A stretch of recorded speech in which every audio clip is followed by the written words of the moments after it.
Welcome to the Star Online's live chat, coming to you straight from the Star Studio V. Today, we are very lucky to have our Minister of Health, Datuk Seri Liow Tiong Lai, who has made some time to talk about the Influenza A H1N1 situation in Malaysia. Thanks for joining us, Datuk Seri. Thank you, Audrey. Thank you for inviting me here. Yeah, Datuk, what we would like to know is basically how has the situation been in Malaysia so far? Yeah, the situation in Malaysia, influenza is spreading. Right. As all of us aware that WHO mentioned that this pandemic is unstoppable now, and we have gone through the containment phase into the mitigation phase now. As you know, at the initial stage, the 15th of May is the first case recorded in Malaysia. Until today, the number has gone up to 1,200 over cases. So the number increased so fast.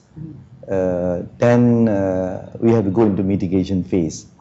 During the containment phase, we try to stop the disease from coming into the country. There's a lot of imported case. But it is not foolproof. Cases still coming in. So now we're going down, spreading in the community. At this stage, it is already reached a community transmission level. So that's why you have to go into the mitigation phase. When come to mitigation phase, that means we are actually emphasizing on treatment. We have to emphasize, we have to make sure that we have enough ICU bed. We have to make sure we have enough supply. We have to make sure that we give fast treatment, and we have to raise our index of suspicion on A-H1N1 higher, so that we can identify the A-H1N1 patient early and give them treatment. So I would say that the situation is at the local, at the community level, community transmission level. We haven't reached a level where there is a sustained local transmission. We haven't reached that level. We are still in a situation that we can control the community transmission. We are trying our level best to control this community transmission. Right. But Datuk Seri, when you say community transmission, how is that different from your, what you say, sustained local transmission? When it is sustained local transmissions means that that particular community, a lot of cases that not traceable, and it happened over a period of time, that they continue to exist in that community. So far, like we encounter is like cluster of transmission. Example, it happens in UiTM Landu Melaka.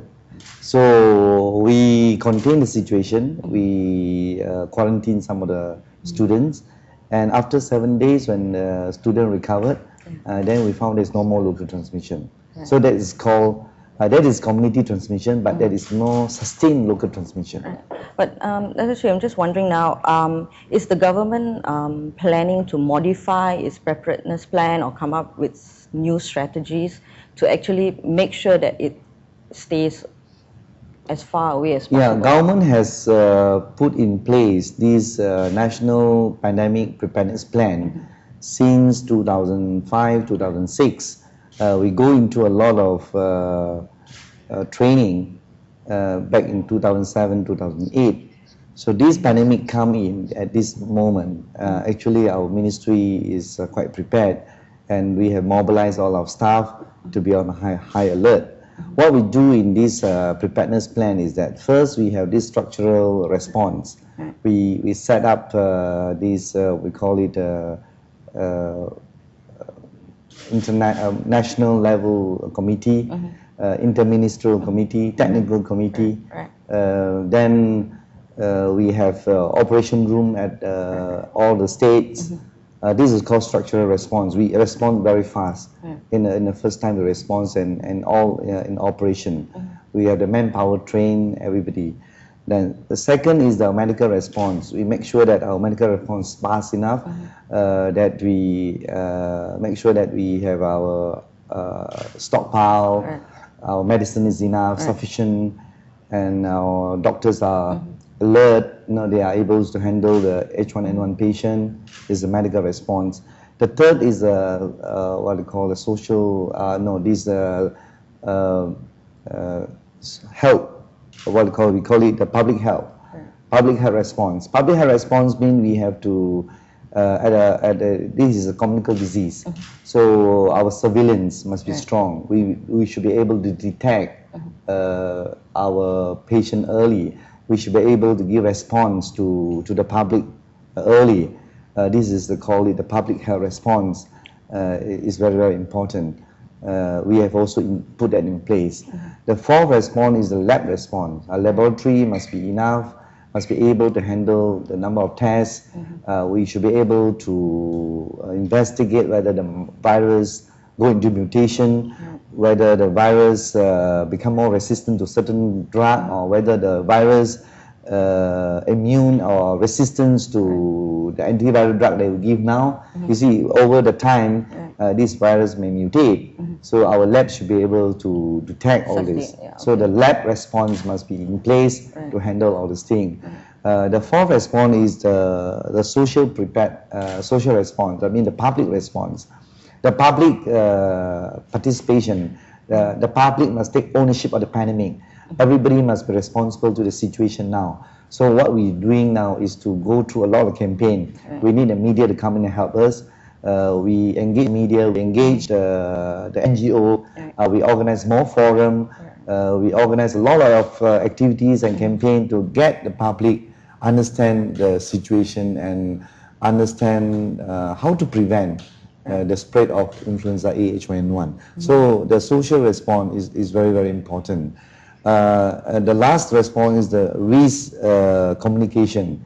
Risk communications is also very vital, because then we like the public to be able to assess the risk situation, how they must have a continual business plan.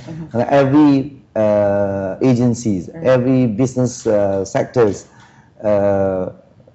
factories, we do not want this pandemic affect our economy. We want our economy to continue to progress even the pandemic hit the country. So that's why the risk assessment and risk communications to all levels is very important. Every company now must put in place their business continuity plan. That include Ministry of Health. If our hospital got hit, if our doctors down, they got this H1N1 fever, who is going to maintain this? Who is going to run the hospital? All this is very, very important. Same, even any company, if their factories, the front line, they got hit, how are we going to handle the situation? But Datuk, in your opinion, what do you think has led to the seemingly worsening condition in Malaysia? I mean, from a few cases, we had our first death, and now there's like 4 deaths, more than 1,000 cases. So did the government not do enough in the beginning, or are Malaysians just being too laid back in how they are handling influenza A H1N1? We are handling well. Actually, we are more organized, we are more structured, and we don't have knee-jerk reaction.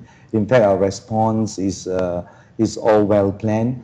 We have put in place all the measures. Our rakyat understand very well what is the measures. Every time when we go to the press, we inform the people, this is the situation, what we should do now. And I think we are actually taking a very serious measures from time to time, and the public know about it. The situation come to this situation, I mean the numbers from 1 now come to 1,000. This is unstoppable. We know that every country get hit. Some country even get this sustained local transmission much earlier than us. You look at Singapore, look at Thailand, look at Manila. They are even hit much earlier. We are still at the cluster stage. We are not at the sustained local transmission stage, because we managed to slow down the spread of this disease early. So we quarantine people early. We make preparation early. So we are still at this what we call the stage that we still can control. You see the situation in USA, in UK, I would say that they take it, they don't in place all these measure, quarantine and self-quarantine measures. But I would say that because we have the experience, we know that during Nipah virus time, during SARS, during avian flu, we have gone through this, and we know that this is a pandemic and it is serious, and we have taken measures to prevent the spread. So we have taken all these measures, and I will say that our measures are effective. We managed to slow down the spread. Although now we have 1,200 over cases, but it's still manageable. That we still want to ensure and want to ask the public to be more aware of what is happening or what is coming. They must understand the situation, what is coming, and we have to handle the situation well. Okay. We'll be right back with more questions for Datuk Seri. Stay tuned. Thank you.